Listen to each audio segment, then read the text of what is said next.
Bienvenue sur Télébilingue en ce lundi 3 octobre. Voici ce que nous avons retenu comme titre pour notre édition de l'info. Limiter la température des appartements à 19 degrés cet hiver, une idée qu'à la fois locataires et propriétaires rejettent. Le centre autonome de jeunesse de Bienne et son réseau s'inquiètent. Ils devront peut-être quitter leur lieu provisoire dans l'ancien X-Project derrière la gare. Les finances de la Société de navigation du lac de Bienne continuent de prendre l'eau, malgré une bonne saison d'été 2022. Pourquoi? Explication du directeur Thomas Mulet-Allaire. Interdiction de chauffer des bâtiments non utilisés, des piscines ou encore des spas et réduction de la température à 19 degrés dans les bâtiments publics puis dans les habitations privées si elles sont chauffées au gaz. Les homes et les hôpitaux ne seraient pas concernés. Voilà les mesures proposées par le Conseil fédéral pour tenter d'économiser le gaz cet hiver.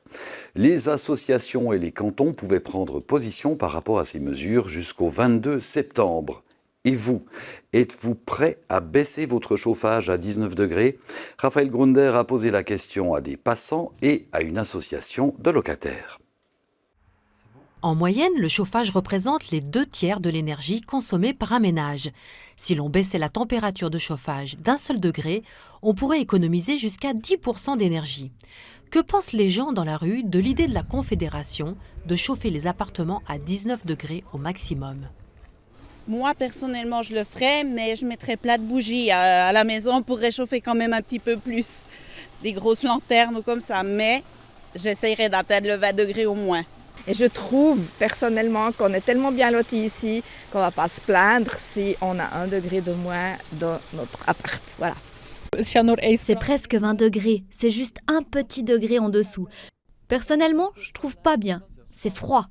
L'association de locataires Asloca approuverait plutôt la stratégie de la Confédération pour économiser de l'énergie.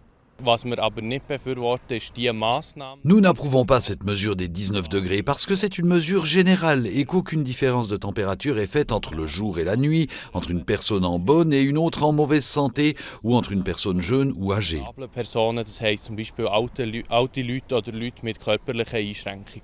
En plus, la température dépend de la pièce. Il est préférable que la température soit un peu plus élevée au salon ou à la salle de bain qu'à la cuisine ou dans les chambres à coucher. Si la Confédération rendait la règle des 19 degrés obligatoire, l'Asloca exigerait qu'elle ne s'applique pas uniquement aux ménages qui se chauffent au gaz. Nous partons du principe, tout comme il me semble l'association des propriétaires fonciers, que lorsqu'une règle est mise en place, elle doit être appliquée par tout le monde et pas seulement par les personnes qui se chauffent au gaz, parce que se chauffer avec une pompe à chaleur utilise également de l'électricité. Selon l'association des locataires de la section seleroise de Granges, l'obligation des 19 degrés pourrait poser des problèmes juridiques entre propriétaires et locataires. Ceci parce que les propriétaires sont tenus, selon la loi fédérale, d'assurer une certaine température aux locataires. Si cette obligation n'était plus respectée, les locataires seraient en droit de demander une baisse de loyer.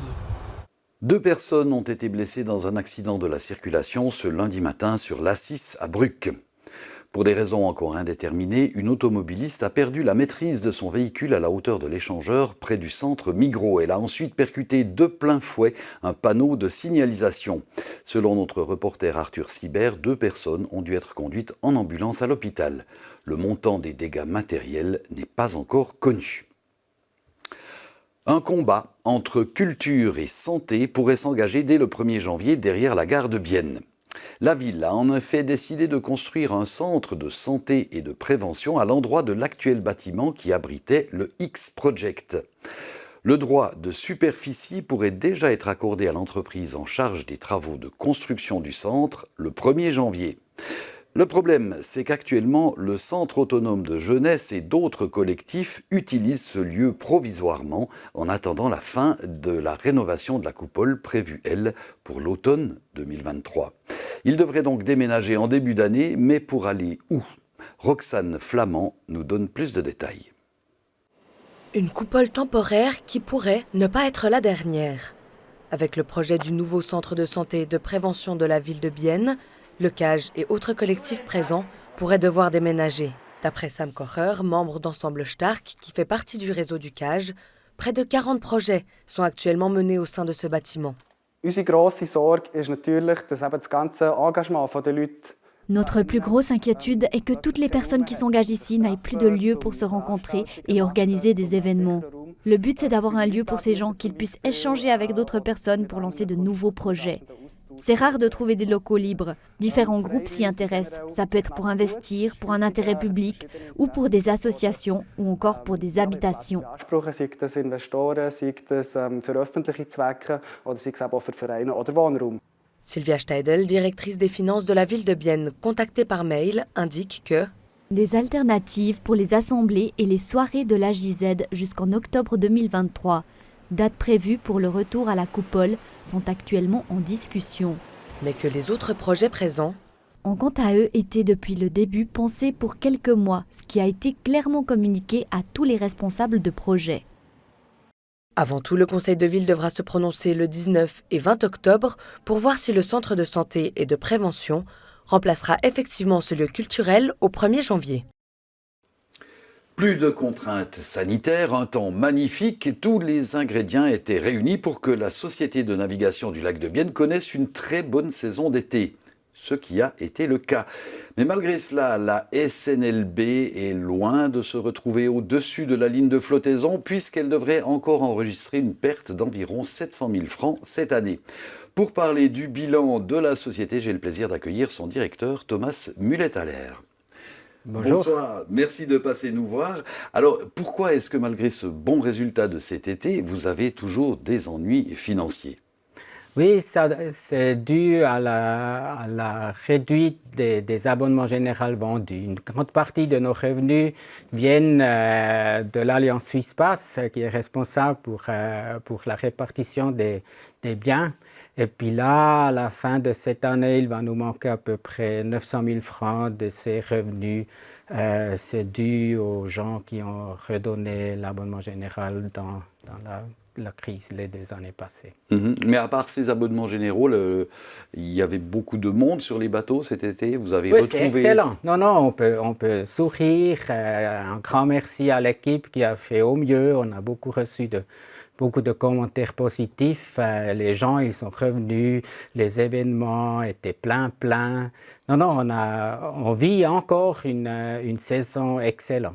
C'est pas dû aux gens qu'on fait des pertes. D'accord. Alors, mais pour renflouer vos caisses, vous prévoyez d'augmenter vos prix. On parle de 5% l'année prochaine. Est-ce que vos prix sont déjà relativement élevés? Est-ce que vous pensez que la clientèle va suivre et va pouvoir se permettre de payer encore plus pour prendre le bateau? Oui, il le faut.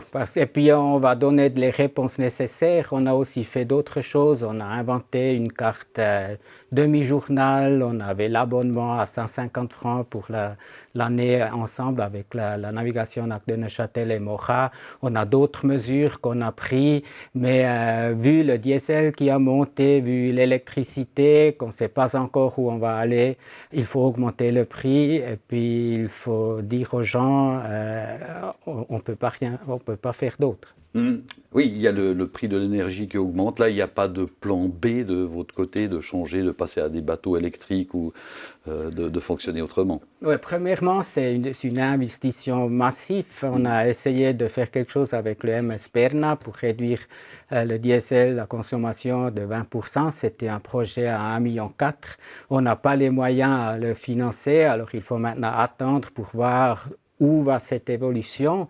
L'électricité, ce n'est pas non plus la matière préférée pour l'instant. Alors on attend, on va suivre les premiers qui ont inventé quelque chose qui est vraiment bon marché et puis aussi bon marché dans les investissements. Alors, à part les rentrées des ventes de billets, dans quelle mesure vous êtes soutenu par les pouvoirs publics, par les communes, par le canton, par la confédération? Est-ce que de ce côté-là, vous pourriez obtenir plus d'argent? Pour l'instant, il n'y a rien qui est prévu.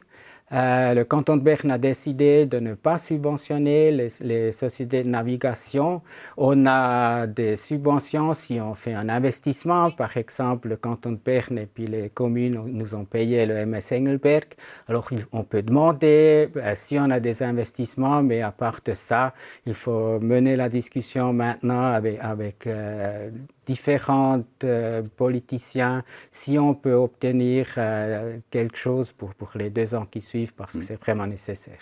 Et puis très rapidement, il y a eu un point noir quand même dans votre saison. Le 8 juillet, il y a eu cet accident sur le lac de Bienne où un voilier est entré en collision avec un bâtiment de la société de navigation.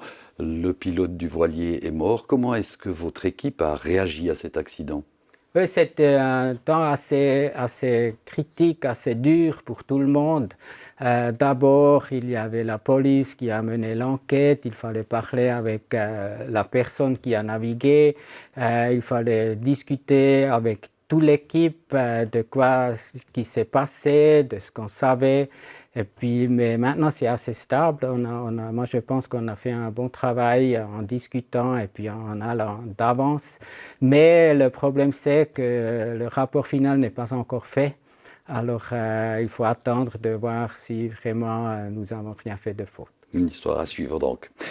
Thomas Müller-Thaler, merci beaucoup pour ces explications. Et puis, il ne reste qu'à vous souhaiter de maintenir le cap pour l'année prochaine. Merci beaucoup. Et des eaux du lac, nous passons aux vitrines des commerces de la ville de Bienne. Ces vitrines accueillent une nouvelle fois les œuvres d'une trentaine d'artistes dans le cadre du festival Artichaut.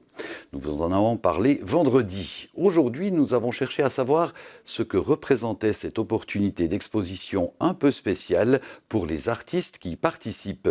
Louis Beugli a recueilli l'avis de 2 d'entre eux qui sont satisfaits de participer à l'Artichaut. Exposer un tableau dans un restaurant comme ici à la vieille ville de Bienne permet de le montrer à tout le monde. À moins de ne pas avoir l'habitude de regarder les vitrines en marchant dans la rue. Cela en vaut malgré tout la peine selon Capucine Maty, qui avait déjà auparavant exposé ses tableaux dans une vitrine. Une méthode qui permet à l'artiste des Villars d'atteindre un autre public. Ce sont les personnes qui marchent là tous les jours et puis il y a parfois des personnes qui ne s'intéressent pas forcément à l'art, qui verront justement certaines œuvres. Et puis moi en l'occurrence, je partage sur les réseaux sociaux mon travail, j'ai aussi un site web et d'autres moyens de communication. Mais je pense que ça atteint d'autres personnes qui ne vont peut-être pas expressément s'intéresser à l'art. Selon Capucine Maty, ces expositions sont aussi avantageuses pour les commerces qui manqueraient d'inspiration pour décorer leurs vitrines. Certaines conditions d'exposition représentent un grand défi, comme ici dans ce bar biennois. Pour atteindre un nouveau public, l'artiste jurassien Denis Cheskis a dû exposer son installation de fleurs artificielles dans des vitrines adaptées. Il fallait que je trouve un moyen de